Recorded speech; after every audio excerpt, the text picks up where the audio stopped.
Welcome to weekend business bulletin. It's your money. బీమా రంగంలో విదేశీ ప్రత్యక్ష పెట్టుబడుల పరిమితిని 49% పెంచుతూ కేంద్ర కేబినెట్ ఆమోదముద్ర వేసింది. అయితే నియంత్రణ మాత్రం ఇక్కడి ప్రమోటర్ల చేతిలో ఉండేలా నిబంధనలు విధించారు. కేబినెట్ తాజా నిర్ణయంతో దేశంలోకి సుమారు 25,000 కోట్ల మేర విదేశీ నిధులు వస్తాయని అంచనా వేస్తున్నారు. ఇక రాష్ట్ర విషయానికి వస్తే పడకేసిన పారిశ్రామిక రంగాన్ని మళ్లీ గాడిలో పెట్టే దిశగా తెలంగాణ సర్కార్ కసరత్తు మొదలుపెట్టింది. కొత్త ఇండస్ట్రియల్ పాలసీ ప్రకటించే ముందు పాలసీలో చేర్చబోయే అంశాలపై పారిశ్రామికవేత్తల నుంచి సూచనలు, సలహాలు తీసుకునేందుకు ముఖ్యమంత్రి ఓ సమావేశాన్ని నిర్వహించారు. ఈ నేపథ్యంలో కొత్త ఇండస్ట్రియల్ పాలసీలో ఉండబోయే అంశాలపై ఈ వారం ఫోకస్ స్టోరీ. అలాగే డెరివేటివ్ కాంట్రాక్ట్ల గడువు దగ్గర పడుతున్న పరిస్థితుల్లో స్టాక్ మార్కెట్ల ట్రెండ్పై అనలిస్టుల విశ్లేషణతో పాటు ఈ వారంలో చోటు చేసుకున్న ఇతర బిజినెస్ న్యూస్తో మీ ముందుకొచ్చింది ఈ వీక్ ఎపిసోడ్. ముందుగా హైలైట్స్. త్వరలో కొత్త ఇండస్ట్రియల్ పాలసీ, ప్రభుత్వ చొరవను ప్రశంసిస్తున్న పారిశ్రామికవేత్తలు. దిగివచ్చిన సిమెంట్ కంపెనీలు, ధర తగ్గింపు బిల్డర్లకే వర్తిస్తుందని మెలిక.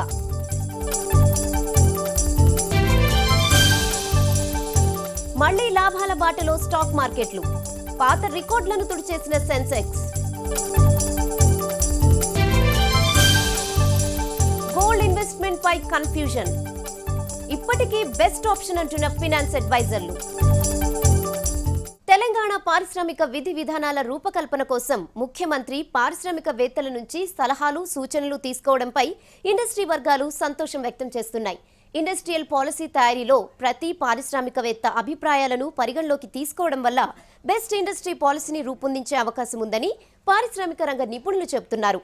రాష్ట్ర ప్రభుత్వం ప్రకటించబోయే కొత్త ఇండస్ట్రియల్ పాలసీపై ఈ వారం ఫోకస్ స్టోరీ. 10 మందితో చర్చించి పాలసీ తయారు చేస్తేనే అది అందరికీ ఆమోదకరంగా ఉంటుంది. కానీ గత ప్రభుత్వం 4 గోడల మధ్య 4 అధికారులు తయారు చేసిన పాలసీని అమలు చేయడంతో రాష్ట్రంలో పారిశ్రామికాభివృద్ధి పడకేసిందని నిపుణులు బాహాటంగానే విమర్శిస్తున్నారు. కానీ తాజా పాలసీ రూపకల్పనలో కొత్త ప్రభుత్వం అనుసరిస్తున్న విధానాల పట్ల పారిశ్రామిక వర్గాల్లో కొత్త ఆశలు రేకెత్తుతున్నాయి. గత ప్రభుత్వాల అలసత్వం కారణంగా తెలంగాణలో పారిశ్రామిక అభివృద్ధి తిరోగమనంలో ఉంది. ఒక్క ఐటీ రంగం మినహాయిస్తే ఇతర పరిశ్రమలు నష్టాల్లో కూరుకుపోయాయి. విపరీతమైన విద్యుత్ కోతలతో, మౌలిక వస్తువుల లేమితో చిన్న మధ్య తరహా పరిశ్రమల్లో గత 5 ఏళ్లలో 30% పైగా మూతపడ్డాయి. పెట్టుబడి కోసం బ్యాంకుల నుంచి తెచ్చిన అప్పులు సకాలంలో కట్టలేకపోవడంతో ఖాయిలా పడ్డ పరిశ్రమలుగా మిగిలిపోయాయి. రాష్ట్ర పారిశ్రామిక విధానం రూపొందించడంలో కింద స్థాయి సమస్యలను పరిగణలోకి తీసుకోకపోవడంతో పారిశ్రామిక రంగం కుంటుపడింది. గత 3 ఏళ్లుగా రాష్ట్రంలో ఎలాంటి కొత్త పరిశ్రమలు రాకపోవడం ఇందుకు ఉదాహరణగా చెప్పొచ్చు. దీనికి తోడు ఉన్న పరిశ్రమలు ఇతర రాష్ట్రాలకు తరలిపోవడంతో ఉపాధి అవకాశాలు తగ్గిపోయాయి. నష్టాల్లో కొట్టుమిట్టాడుతున్న రాష్ట్ర పారిశ్రామిక రంగాన్ని మళ్లీ గాడిలో పెట్టే దిశగా అధికారంలోకి వచ్చిన కొత్త ప్రభుత్వం తీసుకుంటున్న చర్యల పట్ల పారిశ్రామిక రంగం నుంచి సానుకూలత వ్యక్తమవుతోంది. ఇండస్ట్రియల్ పాలసీ రూపకల్పనకు ముందు ముఖ్యమంత్రి కేసీఆర్ అన్ని రంగాల పారిశ్రామికవేత్తలతో చర్చించడాన్ని ఇండస్ట్రీ వర్గాలు స్వాగతిస్తున్నాయి. పారిశ్రామిక రంగంలో ఉండే సాధక బాధకాలను ఓ వేదిక ద్వారా తెలుసుకోవడాన్ని పారిశ్రామికవేత్తల్లో కొత్త ఉత్తేజాన్ని నింపుతోంది. సంయుక్త రాష్ట్రంలో నెలకొన్న అనిశ్చితితో పాటు అధికారంలో ఉన్న పెద్దలు నిర్లక్ష్యం కారణంగా తెలంగాణ ప్రాంతం ఎలాంటి పారిశ్రామిక అభివృద్ధికి నోచుకోలేదు. రాష్ట్ర విభజన తర్వాత అధికారంలోకి వచ్చిన కొత్త ప్రభుత్వం రాష్ట్ర పారిశ్రామిక అభివృద్ధిపై ప్రత్యేక ప్రణాళికలను సిద్ధం చేస్తోంది. గత కొన్నేళ్లుగా ఇక్కడ పరిశ్రమలు చాలా ఇబ్బందులు ఎదుర్కొన్నాయని ముఖ్యమంత్రి కేసీఆర్ అంగీకరించారు. ఆంధ్రప్రదేశ్ రాష్ట్రంలో చాలా నిర్లక్ష్యానికి గురైనటువంటి సెక్టర్స్లో పవర్ ఒకటి, ఒక 500 మెగావాట్ పవర్ కూడా యాడ్ చేయలేకపోయినారు. ఎందుకు మరి అర్థం కాలేదు. కానీ అందువల్ల ఇప్పుడు చాలా బ్యాడ్ సిచ్యువేషన్ ఉంది. But we're coming out. పరిశ్రమల ఏర్పాటులో ఇప్పటి వరకు ఉన్న ప్రధాన సమస్య అనుమతులు పొందడం. పొల్యూషన్ కంట్రోల్ బోర్డుతో పాటు పలు సంస్థలు అనుమతులు తీసుకోవడం ఔత్సాహిక పారిశ్రామికవేత్తలకు తలకు మించిన భారమవుతోంది. దీన్ని గమనించిన రాష్ట్ర ప్రభుత్వం సింగిల్ విండో పాలసీని అందుబాటులోకి తెస్తానంటోంది. సింగపూర్ కంటే మేలైన సింగిల్ విండో విధానాన్ని ఇక్కడ అమలు చేసి చూపిస్తామంటున్నారు కేసీఆర్. దీనికోసం ప్రత్యేక వెబ్సైట్ ను రూపొందిస్తున్నామని చెప్పారు. ఒక్కో రంగానికి ఒక్కో దరఖాస్తు ఉంటుందని, వారి ప్రాజెక్ట్, పెట్టుబడి, ఉపాధి కల్పన వంటి వివరాలతో దరఖాస్తు అందగానే ఎయిర్పోర్ట్లోనే ప్రోటోకాల్ అధికారులు స్వాగతిస్తారన్నారు. ప్రాజెక్టు గురించి వివరాలు తెలుసుకున్న తర్వాత 2 వారాల్లో పొల్యూషన్ క్లియరెన్స్ సర్టిఫికెట్ మినహా అన్ని రకాల అనుమతులను అందజేస్తామని తెలిపారు. Single window will be in place and zero corruption. I am promising you confidently in a very determined way. You will be free of corruption in the state of Telangana. మీకు ఎక్కడ ఎటువంటి ఇబ్బంది రాదు. I will take responsibility personally.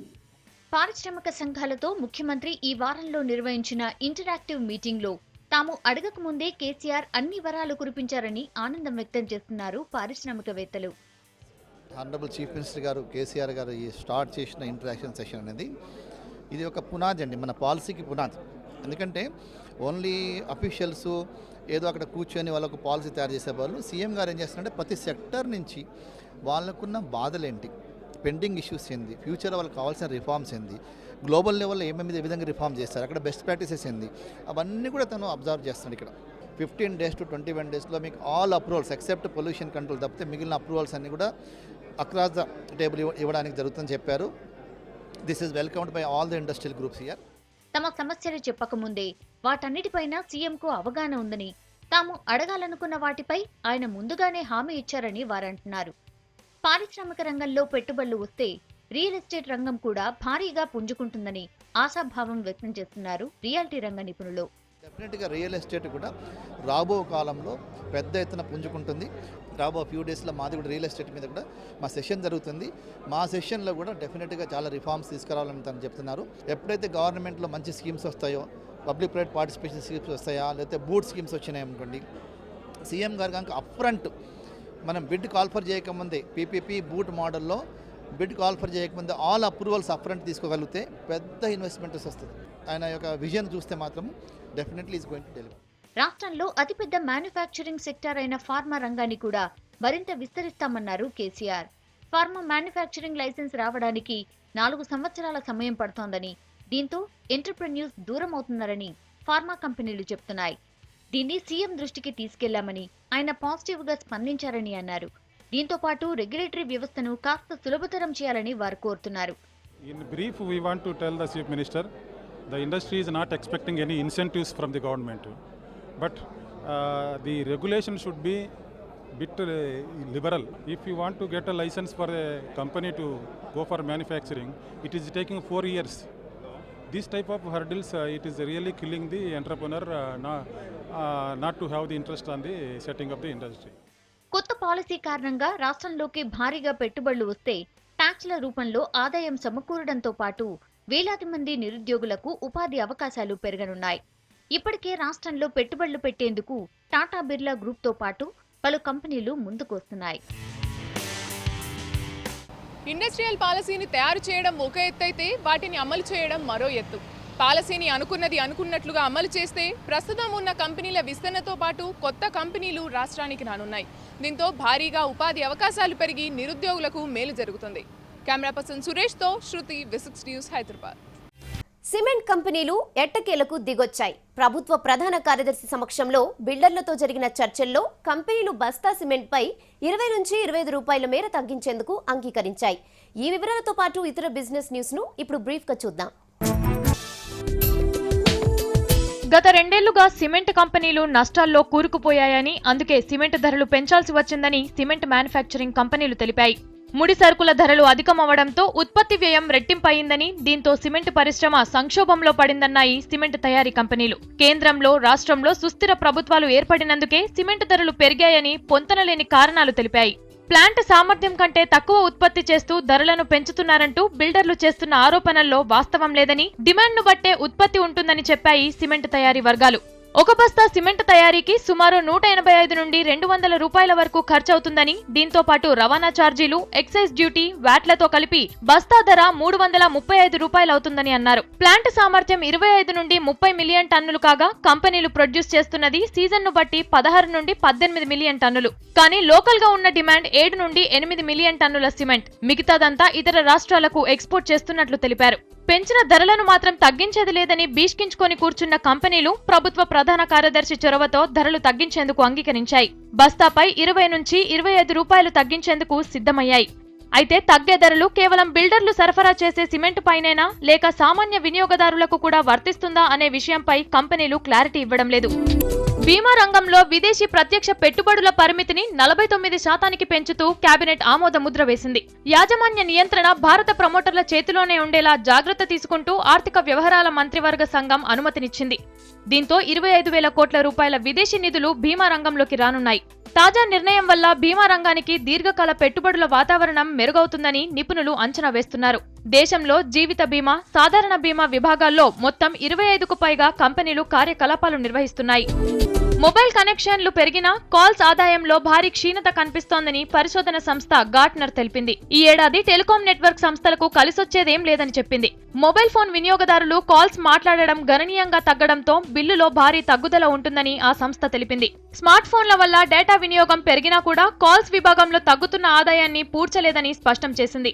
గతేడాది భారత్లో mobile కనెక్షన్లు 75.50 కోట్లుగా ఈ ఏడాది 8% పెరిగి 81.50 కోట్లకు చేరే అవకాశం ఉంది. అయితే ఆదాయం మాత్రం గతేడాది స్థాయిలోనే ఉండవచ్చని అంచనా వేస్తోంది. గతేడాది ఆదాయం 1.15 లక్షల కోట్ల రూపాయలు. అన్ని సజావుగా సాగితే సినీ హీరో రామ్ చరణ్ తేజ్ కు చెందిన టర్బో మేఘ విమానయాన సంస్థ నవంబర్లో తమ కార్యకలాపాలను ప్రారంభించే వీలుంది. 2 రోజుల కిందటే విమానయాన శాఖ నుండి తమకు అనుమతి వచ్చిందని కంపెనీ వర్గాలు తెలిపాయి. ఇక నిధుల సమీకరణ, లీజు ప్రక్రియలను ప్రారంభిస్తామని తెలిపాయి. మరో 2 నెలల్లో ఫ్లయింగ్ లైసెన్స్ కోసం డీజీసీఏకు దరఖాస్తు చేసుకుంటామని వెల్లడించాయి. గ్రౌండ్ హ్యాండ్లింగ్, చార్టెడ్ సేవలు అందిస్తున్న హైదరాబాద్ కు చెందిన టర్బోమేగా ఏవియేషన్ విమానయాన సేవలందించడానికి టర్బోమేగా ఎయిర్వేస్ ను ఏర్పాటు చేసింది. దీనికి డైరెక్టర్ గా సినీ హీరో రామ్ చరణ్ తేజ్ వ్యవహరించనున్నారు. Q400 బంబార్డియర్ లేదా ఏటీఆర్లతో సేవలను ప్రారంభించనుంది టర్బోమేగా. చిన్న మొత్తంలో బంగారాన్ని, వెండిని జీరో స్టోరేజ్ ఫీతో ఆన్లైన్ ద్వారా ఇన్వెస్ట్ చేసే స్కీమ్ ను ప్రారంభించింది బులియన్ ఇండియా. కనీసం 0.1 గ్రామ్ బంగారం, 1 గ్రామ్ వెండిని ఆన్లైన్ ద్వారా కొనుగోలు చేసి స్టోరేజ్ చేసుకోవచ్చని కంపెనీ తెలిపింది. అలా కూడబెట్టిన బంగారాన్ని కావలసినప్పుడు ఫిజికల్ రూపంలో డోర్ డెలివరీ తీసుకోవచ్చని లేదా ఆ రోజు ఉన్న ధరకు అమ్మివేయవచ్చని ఫిన్కర్వ్ డైరెక్టర్ సచిన్ కొఠారి తెలిపారు. తమ పోటీదారులతో పోలిస్తే 5% తక్కువ ధరకే అందిస్తున్నట్లు చెప్పారు. 10% బిజినెస్ రాష్ట్రం నుండే జరుగుతోందని, దీంతో త్వరలోనే హైదరాబాద్ లో డెలివరీ సెంటర్ ను ఏర్పాటు చేస్తామన్నారు. మొబైల్ తయారీ కంపెనీ సెల్కాన్ నగర మార్కెట్లోకి సరికొత్త స్మార్ట్ ఫోన్ ని లాంచ్ చేసింది. ఈ కార్యక్రమంలో tennis player Sania Mirza, company chairman తదితరులు పాల్గొన్నారు. జెలీబీన్ వర్షన్ కు అడ్వాన్స్డ్ అయిన Kit Kat version operating system తో ఈ మిలీనియం వోగ్ సిరీస్ ని విడుదల చేస్తున్నట్లు సెల్కాన్ చైర్మన్ తెలిపారు. 16GB internal memory, 1GB RAM, 4.5 inches display గల ఈ స్మార్ట్ ఫోన్ ధర 7,999 రూపాయలు. 8 రోజుల వరుస లాభాలకు శుక్రవారం అడ్డుకట్ట పడింది. గురువారం నాడు స్టాక్ మార్కెట్లు రికార్డు స్థాయిని నమోదు చేశాయి. అయితే శుక్రవారం ఆ ఊపును మార్కెట్లు కొనసాగించలేకపోయాయి. డెరివేటివ్ కాంట్రాక్ట్ల గడువు దగ్గర పడుతుండటంతో స్టాక్ మార్కెట్ల గమనం ఎలా ఉండబోతుందనే దానిపై అనలిస్టుల విశ్లేషణను మార్కెట్ పల్స్లో చూద్దాం. సోమవారం నుంచి గురువారం దాకా కంటిన్యూస్గా పెరుగుతున్నటువంటి మార్కెట్కి శుక్రవారం నాడు బ్రేక్ పడింది. ఈ యొక్క జూన్ 3 నెలల మాసాంతానికి వచ్చినటువంటి రిజల్ట్స్లో Infosys, TCS, Wipro, Canara bank, Yes bank ఈ అన్ని రిజల్ట్స్ని విశ్లేషించిన తర్వాత ఎప్పుడైతే టీసీఎస్, ఇన్ఫోసిస్ రిజల్ట్స్ వచ్చాయో అప్పుడు ఐటీ స్టాకులు పెరగడం, బ్యాంకింగ్ రిజల్ట్స్ వచ్చినప్పుడు బ్యాంకింగ్లో ఎన్పిఏలు ఎక్కువగా అయిపోయాయి అని చెప్పేసి కొద్దిగా తగ్గడం, మళ్ళీ మార్కెట్ పుంజుకోవడం, ఈ విధంగా జరుగుతూ వచ్చింది. అంటే ఈ యొక్క పరిణామం ఏంటంటే బై అట్ ఎవరీ లో, అంటే మార్కెట్ పడినప్పుడల్లా కొనండి అన్నటువంటి సిద్ధాంతానికి ఇది ఊపునిస్తోంది. అదేవిధంగా ఏదో ఒక చిన్న న్యూస్ వచ్చినప్పుడు, అంటే సిమెంట్లో ఆంధ్రప్రదేశ్లో సిమెంట్ రంగంలో ఉన్నటువంటి ఉత్పత్తిదారులు సుమారుగా 25 రూపాయల నుంచి 30 రూపాయల దాకా తగ్గిస్తారు అని అన్నప్పుడు సిమెంట్ స్క్రిప్ట్స్ కొద్దిగా పడిపోవడం, మళ్ళీ మెల్లగా పుంజుకోవడం. అదేవిధంగా ఇన్ఫోసిస్లో ఎవరో కేసు ఫైల్ చేశారు యూఎస్లో అని అన్నప్పుడు ఇన్ఫోసిస్ కొద్దిగా పడిపోవడం, మళ్ళీ పెరగడం. ఈ పడడం అన్నటువంటిది కంటిన్యూస్గా జరగడం లేదు. మీ మీద ఎటువంటి ఒత్తిడి తీసుకురాము, మీ యొక్క రుణాలని రికవర్ చేసుకునే బాధ్యత మీదే, మీరు చేసుకోండి అని స్పష్టమైన సంకేతాలు ఇచ్చినప్పుడు బ్యాంకులన్నీ ముందుకు కదిలాయి. ప్రతి పిఎస్యు బ్యాంకు కూడా పడినప్పుడల్లా కొనుక్కోండి. రాబోయే రోజుల్లో వాళ్ళు తమ ఎన్పిఏలను బాగా తగ్గించుకుంటారు. సౌత్ ఇండియన్ బ్యాంక్ లాంటివి, యూకో బ్యాంక్ లాంటివి చిన్న చిన్న బ్యాంకులు కూడా బాగా పర్ఫార్మ్ చేస్తాయి. ప్రైవేట్ సెక్టార్ బ్యాంకులకు ధీటుగా కూడా అవి ముందుకు వెళతాయి. బ్యాంకింగ్ రంగంలో వచ్చే ఆర్థిక సంస్కరణలు కానీ బ్యాంకింగ్ రంగంలో వచ్చే సంస్కరణలు కానీ చాలా స్పష్టంగా ప్రధానమంత్రి గారు చెప్పడం జరిగింది. కాబట్టి బ్యాంకింగ్ స్క్రిప్ట్స్ కొనుక్కోండి. సిమెంటు, స్టీలు, వీటన్నిటి రంగాల్లో ఉన్నటువన్నీ కూడా పడినప్పుడల్లా కొద్దిగా కొనుక్కుంటూ రండి, ఇన్వెస్టర్లకు లాభాలు వస్తాయి.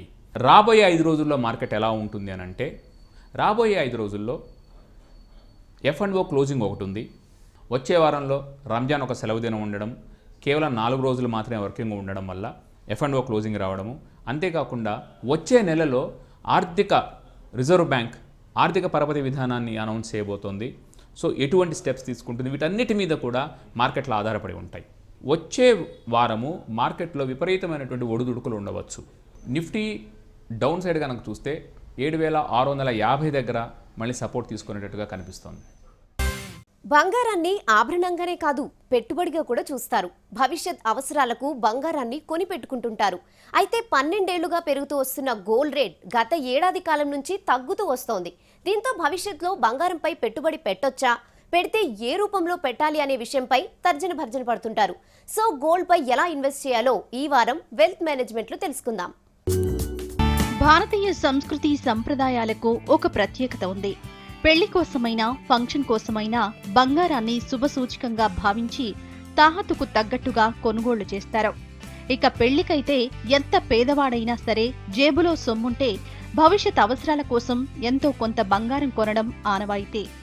ఇలా భారతీయుల జీవితాలతో ఇంతగా ముడిపడిన బంగారాన్ని కేవలం ఆభరణాలుగానే కాకుండా పెట్టుబడికి కూడా మంచి ఆప్షన్గా పరిగణిస్తారు. మొదటి నుండి భూమిని, బంగారాన్ని నమ్ముకుంటే ఎప్పటికీ నష్టపోరని పెద్దలు చెబుతారు. ఇన్నాళ్ల వరకు ఇదే మాట నమ్మి బంగారంలో పెట్టుబడి పెట్టిన వారికి మంచి లాభాలే వచ్చాయి. గత 12 ఏళ్లుగా పెరుగుతూనే ఉన్న పుత్తడిలో కరెక్షన్ మొదలైంది. 33,000 రూపాయల మార్కును దాటి రికార్డు సృష్టించిన పసిడి ఒక్కసారిగా 25,000 రూపాయలకు పడిపోయింది. దీంతో బంగారాన్ని నమ్ముకుని ఏడాది క్రితం ఇన్వెస్ట్ చేసిన వాళ్ళందరికీ ఇది పెద్ద దెబ్బే. చాలా మంది గోల్డ్ అనగానే ఆభరణాలుగానో, కాయిన్లు, బార్ల రూపంలో కొనుగోలు చేసేందుకు ఇష్టపడతారు. తాజా పరిస్థితులను పరిగణలోకి తీసుకుంటే ఫిజికల్ గోల్డ్ ను కొనుగోలు చేయడం అంత లాభదాయకం కాదంటున్నారు పర్సనల్ ఫైనాన్స్ అడ్వైజర్లు. ఫిజికల్ గోల్డ్ కాకుండా పెట్టుబడికి ఇప్పుడు చాలా ఆప్షన్స్ అందుబాటులో ఉన్నాయి. ఈటీఎఫ్లు, ఇలా చాలా రకాల ఆప్షన్స్ ముందుండడంతో ఏ రూపంలో ఇన్వెస్ట్ చేయాలా అనేది అందరినీ తొలిచే ప్రశ్న. ముందుగా బంగారు ఆభరణాలు, కాయిన్ల రూపంలో పెట్టుబడి ఎవరికి బెటరో చూద్దాం. మహిళలకు డబ్బులిచ్చి బంగారంలో పెట్టుబడి పెట్టమంటే ముందుగా వారు ఆభరణాలు కొనేందుకు మొగ్గు చూపుతారు. బంగారు ఆభరణాలకు మహిళలకు అంతగా అవినాభావ సంబంధం ఉంది. బంగారు నగలు లగ్జరీ ఐటెంగా, తర్వాత పెట్టుబడిగా కూడా ఉపయోగపడతాయి. ఇక కాయిన్ల రూపంలో పెట్టుబడి పెట్టడం మరో ఆప్షన్. 22 క్యారెట్లు, 24 క్యారెట్ల రూపంలో గోల్డ్ కాయిన్స్ అందుబాటులో ఉంటున్నాయి. సో కాయిన్ల రూపంలో పెట్టుబడి పెట్టాలనుకునే వారు వీటిని కొనుగోలు చేయవచ్చు. అయితే వీటిని అమ్మేటప్పుడు కొంత ఇబ్బంది ఉంటుంది. ప్యూర్ గోల్డ్ ను కాయిన్ రూపంలో బ్యాంకుల నుంచి కొనుగోలు చేయవచ్చు, కానీ వాటిని బ్యాంకుల్లో తిరిగి వెనక్కి ఇచ్చి డబ్బు చేసుకోలేం. జ్యువెలరీ షాపుల్లో అమ్మాలన్నా అందరూ వీటిని కొనరు. కొన్న మార్కెట్ రేటు కన్నా తక్కువకు అమ్మాల్సి వస్తుంది. రేటు పెరిగితే పర్వాలేదు, కానీ రేటు తగ్గితే మాత్రం వాస్తవ రేటు కన్నా ఎక్కువగా నష్టపోవాల్సి వస్తుంది. గోల్డ్ ఎక్స్చేంజ్ ట్రేడెడ్ ఫండ్స్ రూపంలో పెట్టుబడి పెట్టడం మరో పద్ధతి. ఇందులో బంగారం ఫిజికల్ గా కాకుండా పేపర్ పైనే లావాదేవీలు జరుగుతాయి. 1 గ్రాము నుండి ఎంతైనా ఈ ఈటీఎఫ్లలో పెట్టుబడి పెట్టవచ్చు. స్టాక్ మార్కెట్లో లాగా ఎప్పుడు కావాలంటే అప్పుడు కొనడం, అమ్మడం ఎక్స్చేంజ్ ట్రేడెడ్ ఫండ్ లో ఉన్న ఫెసిలిటీ. కానీ దీనిలో ఉన్న నెగిటివ్ ఏంటంటే యూనిట్ల రూపంలో కొన్న బంగారాన్ని వస్తువు రూపంలో తీసుకోవడం కుదరదు. బంగారాన్ని నగలు, కాయిన్లు, ఈటీఎఫ్లలోనే కాకుండా ఆన్లైన్లో కూడా బంగారంపై ఇన్వెస్ట్ చేయవచ్చు. ఆన్లైన్ ద్వారా యూనిట్ల రూపంలో కొన్న బంగారాన్ని మనకు కావాలనుకున్నప్పుడు ఫిజికల్ గా తీసుకోవచ్చు. అలా తీసుకున్న బంగారానికి ధర పెరిగింది అనుకున్నప్పుడు ఆన్లైన్లోనే అమ్మవచ్చు. చూసారుగా బంగారంలో పెట్టుబడి పెట్టడానికి ఉన్న మార్గాలు. అయితే ఎందులో పెట్టుబడి పెట్టినా మొత్తం పోర్ట్ఫోలియోలో బంగారంపై 15% మించి పెట్టుబడి పెట్టడం మంచిది కాదంటున్నారు మార్కెట్ అనలిస్టులు. బంగారంపై వడ్డీ రాదని, ఇందులో ధర పెరిగితేనే లాభమని గుర్తుంచుకోండి. ఇవే ఈ వారం ఇట్స్ మనీ విశేషాలు. వచ్చే వారం మరిన్ని ఇంట్రెస్టింగ్ బిజినెస్ న్యూస్ తో మళ్ళీ కలుద్దాం. Till then bye. Have a nice weekend. This is Rehana signing of.